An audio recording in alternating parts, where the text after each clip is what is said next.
Shalom, shalom frères et sœurs en Christ et bienvenue à la rhapsodie du lundi 13 juin 2022. La rhapsodie écrite par le pasteur Chris Oyakilome et la lecture vous est offerte par les vérités de l'évangile. Le thème d'aujourd'hui est opérer du règne de l'esprit. En d'autres termes, opérer depuis le règne de l'esprit. Et le verset de 1 Corinthiens 15, verset 32 qui nous dit « Si c'est dans les vues humaines que j'ai combattu contre les bêtes à Éphèse, quel avantage m'en revient-il » Alléluia. Et le pasteur Christ dit « En étudiant les Écritures à propos du ministère de Paul à Éphèse, nous comprenons qu'il n'avait pas eu à combattre les animaux comme un gladiateur.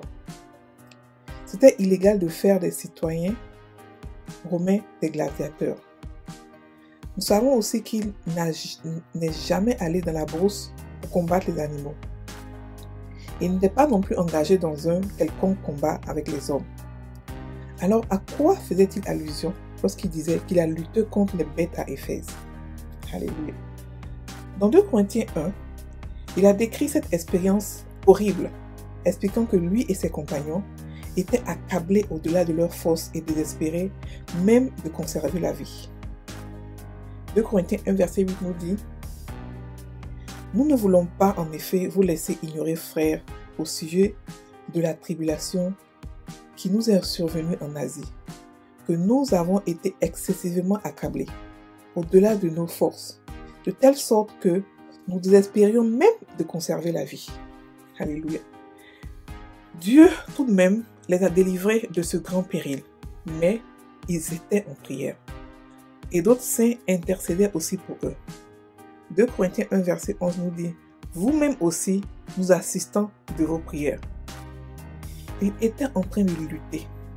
Leur combat n'était pas avec le sang et la chair. Ce n'était pas avec les humains, c'était spirituel.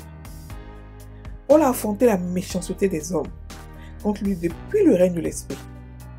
Lorsque vous parvenez à la maturité spirituelle, vous ne confrontez pas les êtres humains lorsqu'ils vous maltraitent. Vous affrontez les esprits responsables de leurs actions.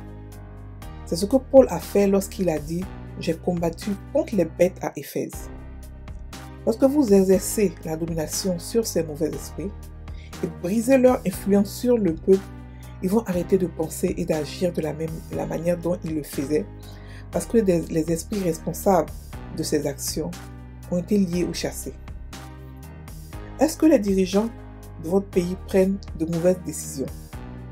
Ne vous énervez pas contre eux. Dans la plupart des cas, ils ne savent pas que leurs mauvaises décisions sont le résultat des démons qui leur parlent et qui mettent des pensées dans leur cœur. Avec la prière, l'intercession et en utilisant notre autorité dans le nom de Jésus sur les démons, nous pouvons changer la situation dans nos villes et nations.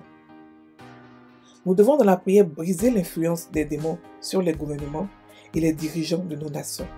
Soyez audacieux pour exercer cette puissance qui se trouve dans le nom du Seigneur Jésus-Christ. Alléluia. Fin de la rhapsodie. Aujourd'hui, le pasteur nous parle d'opérer depuis l'esprit, depuis le règne de l'esprit. Il nous explique que Paul a dit qu'il s'est battu à Éphèse. Il s'est battu contre des bêtes à Éphèse. Mais il ne veut pas dire que ce sont des bêtes physiques. Parce que en ce moment, d'abord, c'était illégal des citoyens romains d'être des gladiateurs. Et nous savons tous que Paul était juif, mais il a acheté sa nationalité romaine, il était devenu romain. Voilà, donc il ne parlait pas de ce combat-là, parce qu'il n'a jamais été gladiateur. Il n'a jamais aussi vécu dans la bourse, il n'a même parlé d'une fois où un animal l'a attaqué, à part la seule fois où le serpent a mordu, le serpent est tombé. Donc, il parlait ici de combat spirituel. Le combat qui se fait dans le spirituel avec des principautés, avec des autorités spirituelles. Alléluia. Donc, il expliquait que il a eu une grande tribulation à Éphèse. Il a été beaucoup attaqué à Éphèse. Il a combattu beaucoup de combats à Éphèse. Et ces combats n'étaient pas physiques, c'était des combats spirituels. Il a expliqué, le pasteur explique ici, lorsqu'on parle de combat spirituel, c'est pas forcément combattre pour aller combattre les hommes. Non, on ne combat pas les hommes. On ne se combat pas comme contre la chair et le sang. On combat contre l'esprit qui est derrière. Donc, s'il avait été attaqué, s'il a été attaqué là-bas beaucoup, ça veut dire que, donc, les attaques qu'il a reçues étaient des attaques qui étaient avec des esprits supérieurs, qu'il a dû se battre. C'était tellement fort, il a tellement été accablé qu'il a même cru qu'il allait rester là-bas. Il a vu qu'il désespérait. Et il désespérait de conserver la vie. Ça veut dire que, donc, sa vie était attaquée. Donc, ils ont dû prier. Ils ont dû prier, pas forcément eux, mais d'autres personnes ont dû prier, les aider dans la prière pour qu'ils puissent avoir la victoire. Et Dieu, dans sa miséricorde, leur a donné la victoire. Donc, le pasteur explique ici que lorsque vous voyez quelque part des méchancetés, des choses, c'est pas forcément que les gens sont forcément méchants, mais c'est l'esprit qui est derrière qui les rend méchants. Il y a des pays où des lois sont prises qui ne sont pas humaines. Et quand vous regardez avec vos yeux spirituels, c'est là que vous voyez que ce sont des lois qui sont démoniaques. Ce sont les présidents ou les ministres ou ceux qui prennent ces lois sont dirigés par des esprits. C'est pour ça qu'en tant que chrétiens, nous devons prier pour les nations. La Bible dit de prier pour les nations sans cesse, parce qu'ils sont beaucoup exposés. Et surtout qu'ils ne sont pas chrétiens. Si ceux qui sont devant des gouvernements ne sont pas chrétiens, c'est vraiment grave. Parce qu'ils sont manipulés n'importe comment. Et ils sortent parce qu'ils ont le pouvoir, ils peuvent prendre n'importe quelle décision qu'ils veulent. Et le peuple qui souffre, c'est le peuple qui va souffrir. Donc si dans votre contrée, dans votre ville, dans votre pays, partout où vous êtes, il y a des décisions qui sont prises par les gens politiques, par les partis, par les politiciens ou par les gens qui sont en charge, ne vous énervez pas, ne criez pas, ne commencez pas à critiquer, mais celui-là, il est comme si... Non, vous avez le pouvoir avec le nom de Jésus, de pouvoir changer toutes sortes de situations. Vous pouvez changer toutes sortes de situations. Allez en esprit. Prenez des gens à qui vous expliquez le problème, qui sont aussi révoltés comme contre vous, et faites la prière d'accord. La Bible dit que quand deux sont réunis et on demande quelque chose à Dieu, n'importe quelle chose à Dieu, on l'obtient. La prière d'accord dans ce cas devient une prière de combat. Vous combattez contre les esprits qui sont derrière. Vous priez pour que ces esprits libèrent votre pays, libèrent votre ville, libèrent votre nation, afin qu'ils puissent se prendre des décisions qui vont aider tout le peuple, pas seulement un seul peuple, pas seulement une seule partie du peuple, non. Il y a des oppressions qui se font par le gouvernement qui sont graves. Et aujourd'hui, beaucoup de gouvernements oppressent. On nous parle de l'Afrique, c'est vrai, mais beaucoup de gouvernements européens, américains, asiatiques oppressent leur peuple sans s'en rendre compte. On a vu tout à l'heure, quand il y a eu la deuxième vague de Corona, comment est-ce que la Chine a oppressé ces gens? Comment est-ce que la Chine a traité ses propres citoyens? Ce n'était pas la Chine en tant que telle, c'était des esprits qui étaient derrière la Chine, qui étaient derrière les présidents, qui étaient derrière les autorités chinoises qui ont oppressé. Alléluia. Et on voit ça souvent en temps de guerre. On voit en temps de guerre, par exemple, que comment les policiers ou les militaires tuent leur peuple parce qu'ils sont dirigés par des esprits.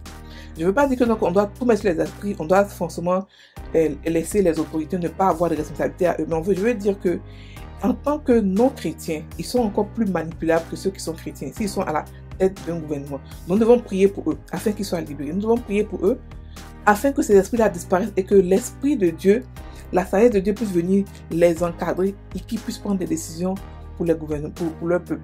On ne peut pas rester dans un pays où le gouvernement entend de maltraiter le peuple et puis on va rester là à ne rien dire, alors qu'on a le nom de Jésus qui est là pour nous aider, le nom de Jésus qui est là avec lequel on peut chasser n'importe quelle autorité, n'importe quelle principauté. Alléluia. Donc c'est juste pour vous dire que n'insultez pas les leaders qui vous dirigent. Au contraire, priez pour eux, parce qu'ils ont besoin de vos prières. Sans vos prières, ils ne peuvent pas avancer. C'est ce que vous ne savez pas. Sans vos prières en tant que chrétiens, avec le nom de Jésus sur lequel vous vous posez, ils ne peuvent pas changer. Donc, les insulter ne sert à rien. Ça ne fait qu'empirer la chose.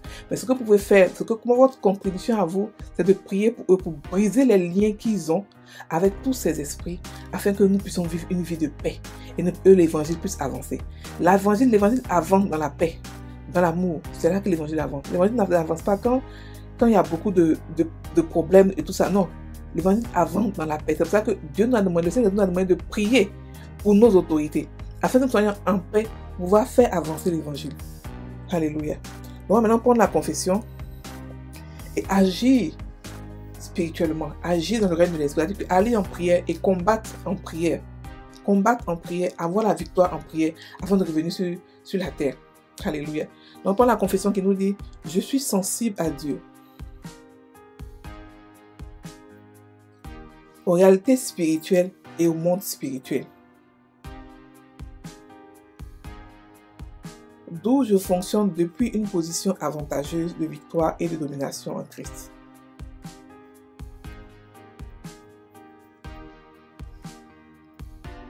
J'ai reçu le mandat d'utiliser le nom de Jésus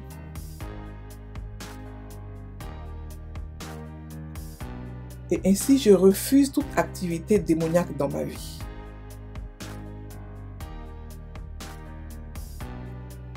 Dans mon environnement et dans la vie de mes proches. Alléluia. Frères et sœurs en Christ, passez une très bonne journée. Soyez bénis.